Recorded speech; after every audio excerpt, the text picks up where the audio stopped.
Facebook বা YouTube scroll করা মাত্রই চারপাশে এই নিষ্পাপ শিশুদের নির্মম হত্যাযজ্ঞের ছবিগুলো ভেসে ওঠে। ধ্বংসস্তূপের মাঝে বেঁচে থাকা সেই শিশুদের কান্নার ভিডিওগুলো যখন সামনে আসে, আমার মনে হয় না কোনো সুস্থ স্বাভাবিক মানুষ নিজেকে স্বাভাবিক রাখতে পারে। বাস্তবিক অর্থে এই অবস্থা দেখে বাংলাদেশে বসে একজন মুসলমানের মাথায় বোধ হয় শুধু এই একটাই প্রশ্ন ঘুরপাক খায়, আমি একা কি বা করতে পারি? নিজেকে এর চেয়ে বেশি অসহায় বোধ হয় আর কখনো অনুভব করিনি। হাসরের ময়দানে আমাকে প্রশ্ন করা হলে আমি কি জবাব দেব? আমার চোখের সামনে লক্ষ লক্ষ মুসলমানকে নির্মমভাবে শহীদ করা হয়েছিল। যুগের পর যুগ নীরব দর্শকের মতো আমরা শুধু দেখেই যাচ্ছি। আমাদের হাত পা বেঁধে রাখা হয়েছে। ইচ্ছা করলে ইনসাফের পথে হাঁটার কোনো উপায় আমাদের কাছে নেই। প্রকৃতপক্ষে সারা বিশ্বে 190 কোটি মানুষ নিজেদেরকে মুসলিম দাবি করলেও এই বিশাল জনগোষ্ঠীর হাত পা যেন কোনো অদৃশ্য শক্তি বেঁধে রেখেছে। শুধু হাত পাই না, আমাদের চোখ, কান, মুখ সবকিছুই আসলে বেঁধে রাখা হয়েছে। বাস্তবে আমরা ঠিক ততটুকুই দেখছি যতটুকু আমাদেরকে দেখানো হচ্ছে, ততটুকুই শুনছি যতটুকু আমাদেরকে শোনানো হচ্ছে, আর ততটুকুই বলছি যতটুকু আমাদেরকে বলতে দেওয়া হচ্ছে। বিষয়টি একবার উপলব্ধি করার চেষ্টা করুন। হুজুরে আকদাস সাল্লাল্লাহু তাআলা আলাইহি ওয়াসাল্লাম সমস্ত ঈমানদারকে সম্মিলিতভাবে একটি দেহের মতো বলেছেন। এরপর তিনি বলেন, যখন দেহের একটি অঙ্গ আক্রান্ত হয় সম্পূর্ণ দেহে তাপ ও অনিদ্রা ছড়িয়ে পড়ে। অর্থাৎ এক কথায় যদি হাদিসের সম্পূর্ণ মাফহুম বর্ণনা করা হয়, এখানে এটাই বোঝানো হয়েছে, যেভাবে দেহের একটি অঙ্গে আঘাত লাগলে সম্পূর্ণ দেহ সে আঘাতের যন্ত্রণা অনুভব করে, একইভাবে উম্মতের কোনো অংশ যখন আক্রান্ত হয় তখন সম্পূর্ণ উম্মত তা অনুভব করে। এতে কোনো সন্দেহ নেই, আমরাও মুসলমান হিসেবে এটাই উপলব্ধি করি। যেখানে ৬৬৪০ কিলোমিটার দূরবর্তী ভূখণ্ড গাজায় যখন ইহুদিরা মুসলমানদেরকে হত্যা করে, তখন বাংলাদেশে বসে আমরা অসহায় এবং দিশেহারা অনুভব করি। ইসরায়েলি প্রোডাক্ট বয়কট করি, আন্দোলন করি, মানববন্ধন করি। সোশ্যাল মিডিয়াতে যখন ফিলিস্তিনিদের উপর চালানো বর্বরোচিত জেনোসাইডগুলোর ভিডিও দেখি, ভারতে, কাশ্মীরে, আরাকানে, চীনে মুসলমানরা যখন নির্যাতিত হয়, তখন আমরা ভাবি আমাদের কি কিছুই করার নেই। বাস্তবে যা আমি ইতিমধ্যে বলেছি, সারা বিশ্বে প্রায় 190 কোটি মুসলমান থাকা সত্ত্বেও আমাদের হাত পা, চোখ, কান, মুখ সবকিছুই আসলে বেঁধে রাখা হয়েছে। শত্রুদের দীর্ঘদিনের প্রোপাগান্ডায় প্রতিষ্ঠিত কাঠামোর বাইরে আমরা চিন্তা করতে ব্যর্থ হচ্ছি। ফর অ্যান এক্সাম্পল, আজকে যদি বলা হয় এ সমস্ত কিছুর সমাধান না হওয়ার পেছনে সেকুলারিজম, ডেমোক্রেসি, জাতিসংঘের সদস্যপদ, জাতি রাষ্ট্রনীতি, সুদভিত্তিক ব্যাংকিং ব্যবস্থা দায়ী, ট্রাস্ট মি, আমাদের বেশিরভাগ শ্রোতাই বিষয়টি হেসে উড়িয়ে দিবেন। আর এটাই মানসিক গোলামি। বৈশ্বিক প্রেক্ষাপটে জালিম নিপীড়ক গোষ্ঠী আমাদেরকে যে কাঠামোবদ্ধ কার্যপ্রক্রিয়া শিখিয়ে দিয়েছে, যে ইতিহাস আমাদেরকে শিখিয়েছে, যে রাষ্ট্রনীতি আমাদেরকে শিখিয়েছে, সেসবের বাইরে চিন্তা করতে আমরা অক্ষম। আর এটাই মানসিক গোলামি। দেখুন, শত্রুরা আমাদের হাতে সেকুলারিজমের পতাকা ধরিয়ে দিয়ে তাদের ধর্মীয় স্বার্থ ঠিকই আদায় করে চলেছে। সেকুলারিজমের যাবতীয় মানবিকতা হিউম্যানিটির পক্ষে মিছিল এবং মানববন্ধনের মাঝেই সীমাবদ্ধ, যদিও বা তাদের হিউম্যানিটির মাঝে কুকুর বিড়ালও অন্তর্ভুক্ত। তবে আনফর্চুনেটলি মুসলিমরা অন্তর্ভুক্ত না। বিশ্বে মুসলমানদের উপর চলা নিপীড়নের বিরুদ্ধে কোনো প্র্যাকটিক্যাল প্রতিরোধ তাদের কার্যক্রমের সাবজেক্ট কখনোই ছিল না। বাস্তবে এই সো কল্ড ধর্মনিরপেক্ষরা সেকুলারিজমের মুখোশে ইসলামী ফোবিয়ায় প্রতিষ্ঠায় শুরু থেকে নানাবিধ প্রোপাগান্ডা ও তথ্য সন্ত্রাস করে চলেছে। কখনো তারা টেকনোলজির মাধ্যমে করেছে, কখনো গণমাধ্যমের আশ্রয় করেছে, কখনো পাঠ্যক্রম দ্বারা, অথবা কখনো অস্ত্রের মুখে। দিন শেষে উসমানী খিলাফতের পতনের পর থেকে বৈশ্বিক প্রেক্ষাপটে আমরা মুসলমানরাই সবচেয়ে বেশি নিপীড়িত ও নির্যাতিত। রিসেন্টলি ঘটে যাওয়া আরেকটি বিষয়ে আলোকপাত করলে আমরা আরও সহজভাবে পুরো বিষয়টি অ্যাকনোলেজ করতে পারব। তার আগে আসুন আমাদের প্রিয় নবী রাসূল করিম সাল্লাল্লাহু তাআলা আলাইহি ওয়াসাল্লামের একটি ভবিষ্যৎবাণী শুনি। নবী করিম সাল্লাল্লাহু তাআলা আলাইহি ওয়াসাল্লাম তার ইলমে গায়েব হতে ইরশাদ করেন, এক এক করে ইসলামের শিকলের কড়াসমূহ ভাঙবে। যখন একটি ভাঙবে তখন লোকেরা পরবর্তী কড়া আঁকড়ে ধরবে।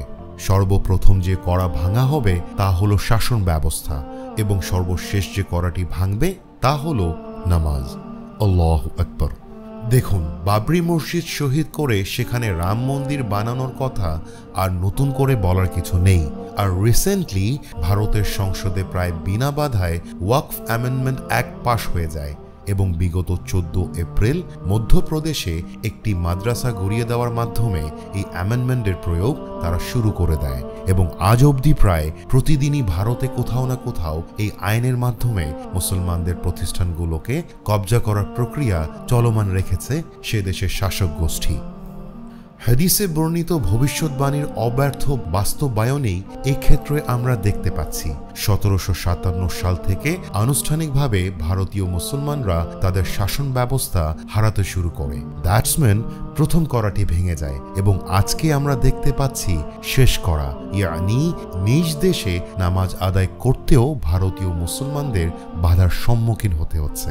আল্লাহু আকবার।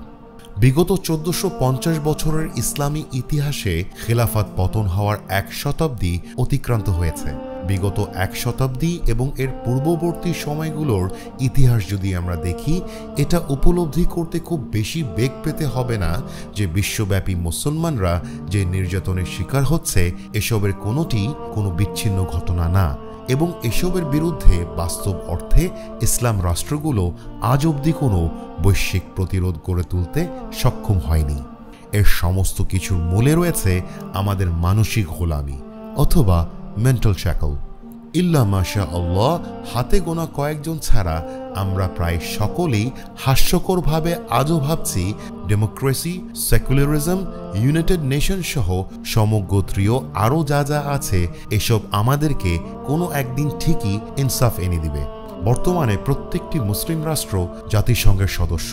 বাহ্যত জাতিসংঘের সদস্য পদের উদ্দেশ্য হল রাষ্ট্রের নিরাপত্তা নিশ্চিত করা, যদিও এই নিরাপত্তা অদৃশ্যভাবে কেবল মুসলিমদের ছাড়া বাকি সকলের জন্য।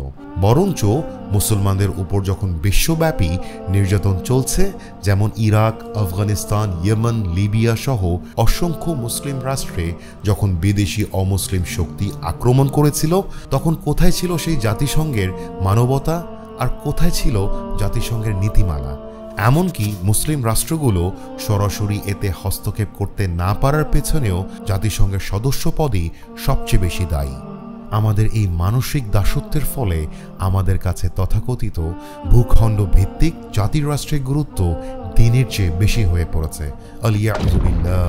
যার ফলে আপনারা এমনও দেখেছেন যে মেধাবী মুসলিম নিউক্লিয়ার সায়েন্টিস্ট নিজেকে গর্বিত মুসলিম পরিচয় দেয় ঠিকই, আবার নিজের জন্মস্থান হওয়ার কারণে সুস্পষ্ট ইসলাম বিরোধী রাষ্ট্রের জন্য নিউক্লিয়ার ওয়েপেনও তৈরি করে দেয়। আবার সেই অ্যাচিভমেন্ট নিয়ে মুসলমানরাই গর্ববোধ করে। মানে ভাবুন, এর চেয়ে আজগুবিও কি কিছু আছে এই দুনিয়ায়? অথচ এটা এখন স্বাভাবিকের চেয়েও বেশি স্বাভাবিক। কলোনিয়াল যুগ পরবর্তী সামগ্রিকভাবে প্রতিষ্ঠিত মানসিক দাসত্ব এগুলোই। যাই হোক, বাস্তবতা হলো বিচ্ছিন্নভাবে নিজ নিজ স্বাধীন বোধ শক্তি ব্যবহার করে আদৌ এসবের সমাধান সম্ভব না। সমস্ত কিছুর সমাধান ইলমে দ্বীনে ফিরে যাওয়া। জানতে হবে অতীতে কি কি নীতিমালা অনুসরণ করে মুসলমানরা এই পৃথিবীর অর্ধেকের বেশি ভূখণ্ড শাসন করেছিল। প্রচলিত বিশ্বনীতির বিপরীতে ইসলাম কি কি নীতিমালা আমাদেরকে শেখায়, এসবের ব্যাপারে সুস্পষ্ট জ্ঞান অর্জন করা জরুরি। যতক্ষণ আমরা শত্রুদের বানিয়ে দেওয়া কাঠামোকে নিজেদের সুরক্ষাগৃহ মনে করে শত্রুদের মোকাবেলা করতে চাইব, ততক্ষণ আমরা এই চলমান চক্রেই ঘুরপাক খেতে থাকব। ইলমে দ্বীন ছাড়া এই মানসিক গোলামি আমাদের অনেককে ভুলভাবে ভাবতে বাধ্য করে জাতিসংঘের মতো শক্তিগুলোর মাধ্যমে ইনসাফ প্রতিষ্ঠিত হবে। আবার অনেকে আছেন যারা কিছু বিপদগামী মিলিশিয়া গোষ্ঠী দ্বারা প্রভাবিত হয়ে ভাবেন 9/11-এর মতো আত্মবিধ্বংসী সিদ্ধান্ত মুসলমানদেরকে ইনসাফ এনে দেবে। একবার চিন্তা করুন, ফিলিস্তিনে এই নিপীড়ন 100 বছরেরও বেশি সময় ধরে চলমান, প্রায় 3 প্রজন্মের বেশি গত হয়েছে। মুসলিম রাষ্ট্রগুলোর কোনো বাস্তব পরিকল্পনা নেই। এভাবেই কি যুগের পর যুগ অতিবাহিত হতে থাকবে?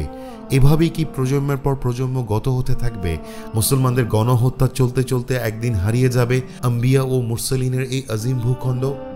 হাদিসে মুবারাকায় যে ভূখণ্ডের ব্যাপারে বলা হয়েছে, ফেরেশতারা ডানা বিছিয়ে এই ভূখণ্ডে বিশ্রাম নেয়।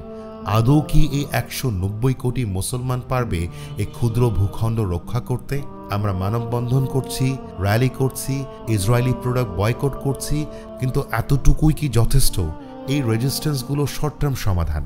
লং টার্ম কোনো সমাধানের দিকে আমরা আদৌ যাত্রা শুরু করতে পেরেছি? যতক্ষণ আমাদের হাতে লং টার্ম সমাধান আসবে না, ততক্ষণ অবশ্যই আমাদেরকে শর্ট টার্ম সমাধানগুলোকে কঠোরভাবে আঁকড়ে ধরে রাখায় অবিচল হতে হবে। কিন্তু লং টার্ম সমাধানের দিকে যেতে আমরা ব্যর্থ কেন হচ্ছি?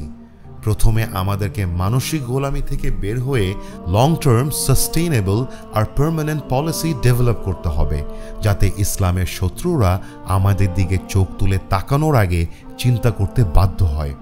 আমাদেরকে স্বয়ংসম্পূর্ণ হতে হবে। প্রাচীন চীনে প্রখ্যাত সমরবিদ sun tzu তার আর্ট অফ ওয়ার গ্রন্থে লিখেছিল, যুদ্ধ না করে শত্রুদেরকে পরাজিত করা যুদ্ধের সর্বোত্তম শিল্প, এবং ইসলামের শত্রুরা এই শিল্পের কৃতকার্য হয়ে 190 কোটি মুসলমানদেরকে বিনা যুদ্ধে পরাজিত করে রেখেছে। আমরা হয়তো ভাবছি আমরা স্বাধীন, কিন্তু বাস্তবে আজ আমরা তাদের কাছে পরাজিত। আমরা কি এভাবেই পরাজিত হয়ে থাকব যুগের পর যুগ, নাকি যুগের পর যুগ মিসাইলের বিপরীতে পাথর ছুড়ে যাব? It's high time.